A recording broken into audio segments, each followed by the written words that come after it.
오늘은 우리가 출애굽기 첫 번째 시간으로 출애굽이라는 제목으로 같이 말씀을 나누도록 하겠습니다. 헬라어와 영어로는 엑소도스라고 하죠.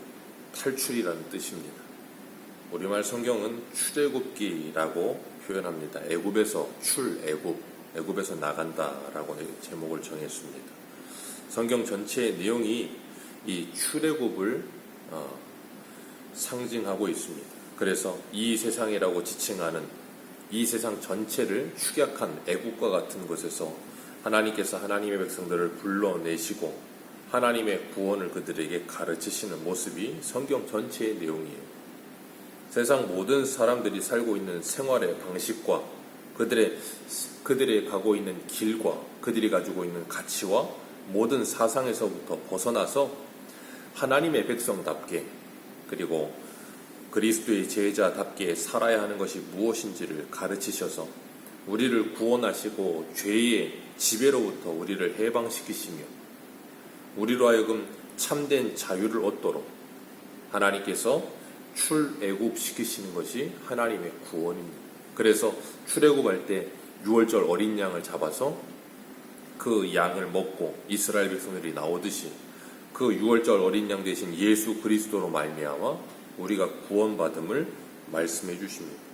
출애굽기는 40장까지 있는데 1장부터 12장까지가 출애굽기의 전반부고 13장부터 40장까지가 후반부입니다. 세 부분으로 나누자면 25장부터 40장까지 성박 짓는 일이 있으니까 그렇게 한 세 부분으로도 나눠볼 수 있을 것 같아요. 출애굽기 전체적인 내용은 하나님께서 이스라엘 백성들을 애굽에서 데리고 나오시는데 애굽에서 10가지 재앙을 내리십니다. 하나님께서 애굽에 10가지 재앙을 내리시면서 애굽 사람들이 가지고 있는 모든 신들을 하나님께서 다 치십니다. 그리고 하나님만이 참 하나님 되심을 애굽 전체에 알리십니다. 그렇게 하나님께서 애굽 전체에 하나님이 누구신지를 알리시고 거기서 승리하셨으면 그냥 애굽에 살게 하면 좋을 것 같은데 그러지 않고 애굽에서 데리고 나오세요. 애굽에서 데리고 나오실 때 6월절 어린 양을 먹으면서 어떻게 먹게 하세요? 옷을 입고 신을 신고 허리띠를 띠고 지팡이를 짚고 식사를 하는데 어디 빨리 가야 될 사람인 것처럼 그렇게 식사를 하게 하세요. 그리고 이 출애굽의 정점은 어린 양의 피입니다. 피 흘림이 없으면 사함이 없다는 것을 분명하게 가르쳐 주시면서 10번째 재앙 그 장자의 죽음 재앙에서 그 어린 양의 피를 바른 곳은 그것이 어디든 하나님께서 그곳에 장자의 죽음 재앙에서부터 벗어나게 하셨어요. 유대인들이라 하여서 그 피를 바르지 않으면 저절로 유월되는 것이 아니라는 것을 하나님께서 분명히 가르쳐 주시는 겁니다. 그리고 6월절 어린 양 그 은혜로 말미암아 구원함을 받은 백성들은 하나님이 약속하신 약속의 땅으로 떠나야 한다는 것을 출애굽기에서는 우리에게 가르쳐 주세요. 애굽에서 나오는 게 목적이 아니에요. 애굽에서 나와서 하나님의 약속의 땅으로 가야 되는 겁니다. 그러니까 출애굽이라고 해서 애굽에서 나오기만 하면 된다라고 생각하면 안 되는 거예요. 우리는 나와서 어디론가 가야 되는 존재들이에요. 이 세상에서도 우리가 출세상하여 하나님의 나라로 가야 하는 사람들인 거예요. 그렇기 때문에 하나님께서는 애굽의 바로 왕의 지배 속에 살고 있던 하나님의 백성들을 구원하여 내시고 하나님만이 그들의 참된 왕이시라는 것을 가르치고 계시는 게 출애굽기입니다. 그렇기 때문에 우리가 이 땅을 살아가면서 잊지 말아야 될 것, 성도는 이스라엘 백성들이 출애굽하여 가나안 땅으로 가듯이 이 세상에서 구원함을 받아 하나님의 나라로 가야 하는 존재들이라는 인식이 분명하게 있어야 되는 거예요. 이스라엘 백성들이 출애굽하고 나서도 우리가 광야 40년 생활을 보지만 때만 되면 문제만 생기면 항상 어디를 생각해요? 애굽을 생각합니다. 애굽에서 나왔으면서도 애굽으로 돌아가자는 거예요. 그게 오늘날 우리의 모습은 아닌가 생각해 봅니다. 예수 그리스도로 말미암아 세상으로부터 부르심을 받았음에도 불구하고 하나님이 허락하신 땅으로 가는 것이 아니라 문제만 있고 어려움만 있으면 틈만 나면 애굽으로 돌아가듯이 세상으로 돌아가고 싶어하는 모습이 우리 안에도 있다는 거예요. 하나님께서 우리들을 하나님의 약속의 땅으로 인도해 가시기를 원하시는데 우리는 그것과는 정반대의 길을 가고 싶어 할 때가 있다는 겁니다. 하나님께서 이스라엘 백성들을 애굽에서 나오게 하실 때 그들로 하여금 그냥 나오게 하지 않으시고 애굽에서 오늘 본문에도 나오듯이 무거운 짐과 괴로움과 고통을 당하게 하시면서 그들로 하여금 하나님께 부르짖게 하세요. 하나님께 부르짖게 하시고 하나님은 그 부르짖음을 들으시고 그들을 긍휼히 여기셔서 구원자를 보내시는 겁니다.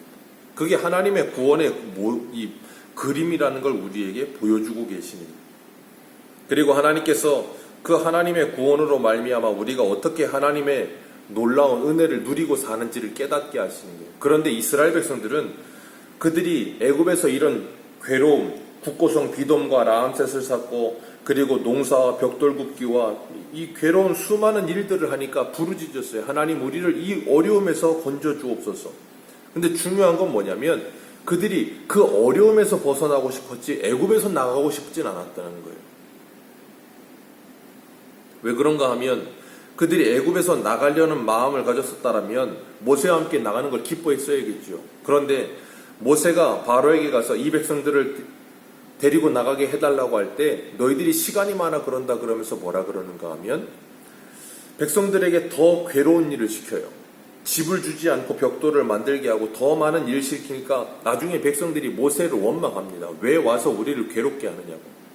우리를 이 괴로움에서 벗어나게 해달라고 했지 더 괴로움을 달라고 했느냐고. 그러니까 이스라엘 백성들은 애굽에서 나와서 하나님의 약속의 땅에 들어가는 것이 관심이 없어요. 그냥 자신들의 어려움에서부터 벗어날 수만 있으면 된다라고 생각하는 거예요. 하나님의 뜻과 하나님의 목적에는 관심이 없고 그냥 내 일신의 안위와 내 어려움에서만 벗어날 수만 있다면, 그러니까 항상 관심이 나에게만 있는 거예요. 그건 이스라엘 백성들만 그런 게 아니라 오늘날 우리도 마찬가지죠. 내가 아프면 힘들고 내가 즐거우면 기쁜 거예요. 항상 우리들도 내 중심으로 살아요. 그런데 하나님은 그렇게 내 중심의 삶에서부터 하나님이 내 중심이 되도록 우리를 이끌어 가시는 거예요.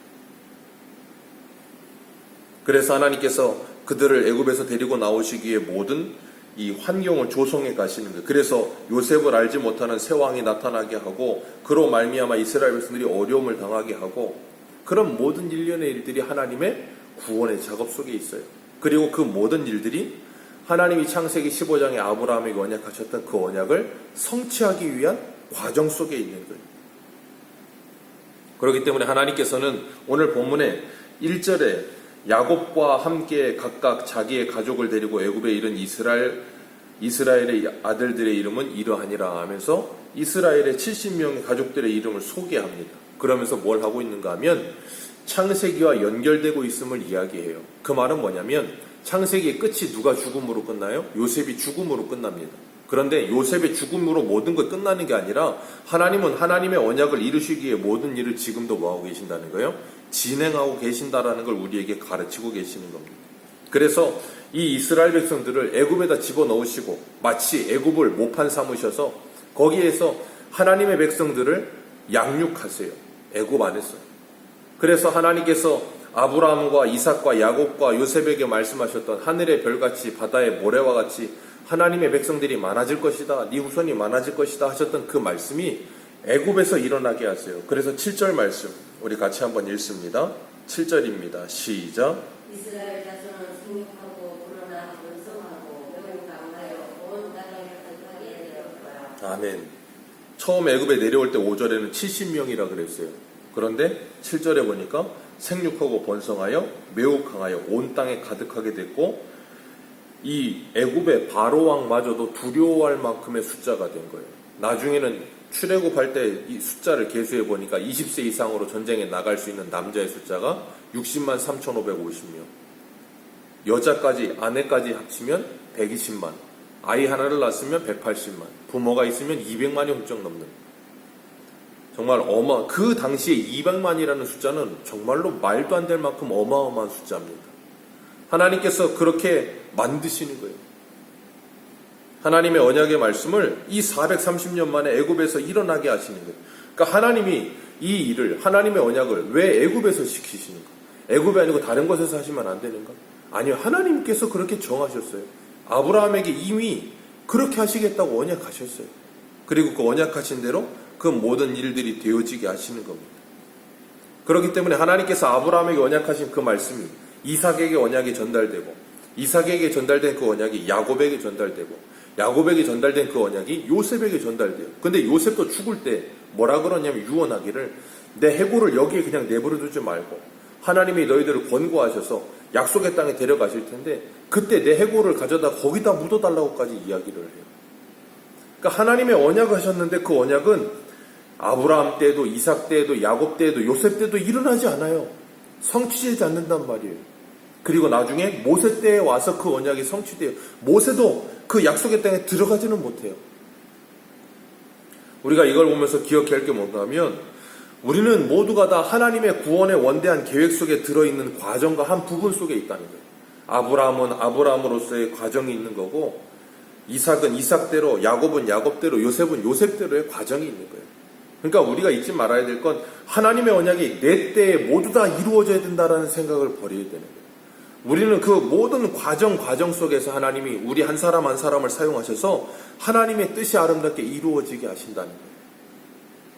그렇기 때문에 우리가 어떤 하나님의 과정, 구원의 과정의 한 부분을 감당했다면 거기에서 우리는 우리 해야 할 일을 충성하기만 하면 되는 거예요.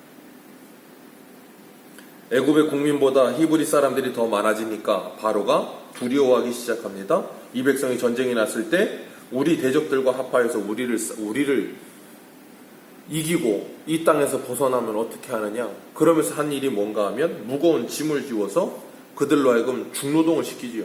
그러면 산하 제한이 될 거다. 그런 계산을 갖는 거예요. 그런데 하나님께서는 그런 계산이 뛰어넘어지게 하셔요. 그래서 그들이 고통과 괴로움에 있을수록 더욱 번성하게 만드세요. 하나님의 언약이 이루어지게 하시는 겁니다. 그리고 하나님께서 그 언약이 이루어지도록 이스라엘 백성을 출애굽시키시는데, 출애굽시키셔서 하나님이 그들을 하나님의 언약대로 약속의 땅에 넣으셨는데도 불구하고 이스라엘은 하나님이 출애굽시키신 그 목적이 이스라엘 안에 온전히 성취되질 않아요.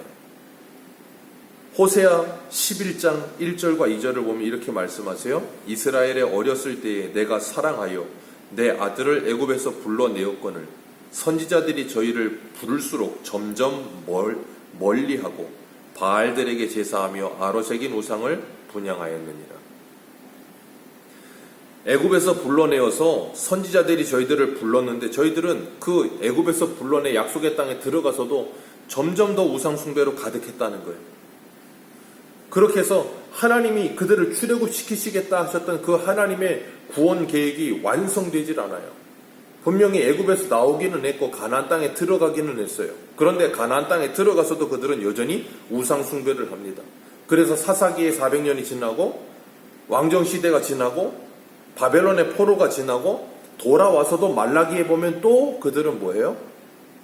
여전히 출애굽하여 하나님의 백성다운 모습으로 살아야 하는데 그 하나님의 백성다운 모습이 나오질 않아요. 여전히 애굽성이 그대로 남아있어요. 그걸 누가 완성하시는가 하면 예수님이 완성하시는 거예요. 그래서 예수님이 이 땅에 오셔서 마태복음 5장에 헤롯을 피하여 어디로 가세요? 애굽으로 내려가시잖아요. 애굽으로 내려가셨다가 거기서 성경은 뭐라 그래요? 애굽에서 내 아들을 불렀다 함을 이루려 하는 것이라. 애굽에서 내 아들을 불러내었다. 예수님이 직접 내려가셔서 애굽에 사시다가 돌아오시는 거예요. 그냥 하시는 게 아니고 그게 바로 출애굽이라는 거예요. 그런데 예수님 당시에 이스라엘은 어때요? 여전히 이스라엘은 출애굽을 못하고 있어요. 여전히 애굽 속에 갇혀 있어요. 그 말은 뭐냐면 지리적으로 애굽에 있다는 말이 아니라 지리적으로는 예루살렘 안에 있는데 그들의 사상과 생각과 그들의 생활은 여전히 애굽과 똑같은 모습인 거예요. 애굽의 그 생활 모습이 뭐예요? 돈과 권력과 힘이에요. 그것이 그들의 모든 것이에요. 예루살렘 안에도 그것이 가득하죠. 그래서 예수님께서 성전 안에 들어가셔서 뭐 하세요? 성전을 다 둘러엎으시는 거예요. 비둘기 팔고 소 팔고 양 팔고 돈을 환전하는 사람들을 다 내쫓으시면서 하시는 말씀이 내 아버지의 집을 도둑의 구류로 만들었다는 거예요. 만민이 기도해야 되는 집을 도둑의 구류로 만들었다. 그들은 예수님을 못 박을 때도 빌라도에게 뭐라 그럽니까? 우리에게는 가이사 외에 왕이 없나이다. 그 당시에 제사장들이 그런 말을 해요. 그 말은 뭐예요? 예루살렘 안에 여전히 그들의 왕은 하나님이 아니고 가이사가 그들의 왕이고 바로 왕이 그들의 왕인 거예요. 그 죄의 지배 아래서 벗어나지를 못하는 거예요. 출애굽하여 자유를 누려야 되는데 여전히 죄의 노예로 살고 있는 거예요. 그래서 예수님이 오셔서 뭐예요? 거기서 그들을 출애굽시키시는 거예요. 거기서. 예수님이 우리를 구원하신다는 건 그 죄의 속박 아래서 우리를 자유하게 하시는 거예요. 그래서 주의 영이 계신 곳에는 자유함이 있느니라. 진리가 너희를 자유케 하리라. 그렇게 말씀하시는 거예요. 그래서 이 세상의 사람들이 가지고 있는 가치와 이 세상의 사람들이 가지고 있는 애굽성과 같은 그런 힘, 그런 것에서부터 벗어나서 하나님만이 우리의 힘이라는 걸 고백하며 다윗처럼 하나님만이 우리의 힘입니다라고 고백하며 살아가는 하나님의 백성을 만드시는 거예요. 그게 바로 출애굽입니다. 애굽에 430년을 살았어요. 그냥 애굽 사람입니다. 430년을 살았습니다. 우리도 미국에 가서 이민 2세만 돼도 한국말 잘 못합니다. 근데 이민 3세 되면 그냥 미국 사람이에요. 이민 3세는 한 100년이면 이민 3세 됩니다. 430년이면 그냥 애굽 사람이지 다르지 않아요. 거의 그 정도에 있는 그들을 하나님이 데리고 나오셔서 그들 안에 있는 그 애굽성을 뽑아내시기 위해 광야 40년을 돌리시는 거예요. 그렇듯이 오늘도 우리를 하나님께서 이 세상 가운데서 불러내셔서 우리의 왕이 오직 예수 그리스도임을 인정하게 하시고 이 세상의 돈과 권력과 이 세상의 사람들이 힘이라고 생각하는 그런 것들의 지배 속에서 벗어나 오직 하나님의 말씀의 통치를 받는 하나님의 백성을 만들어 가십니다. 오늘도 우리가 그런 하나님의 출애굽 속의 과정 속에 담겨져 있는 하나님의 사람들로서 출세상하여서 영원한 하나님의 나라를 바라보면서 그 하나님의 나라를 이 땅에서부터 살아가는 저와 여러분들 되시기를 주님의 이름으로 축복합니다. 기도하겠습니다.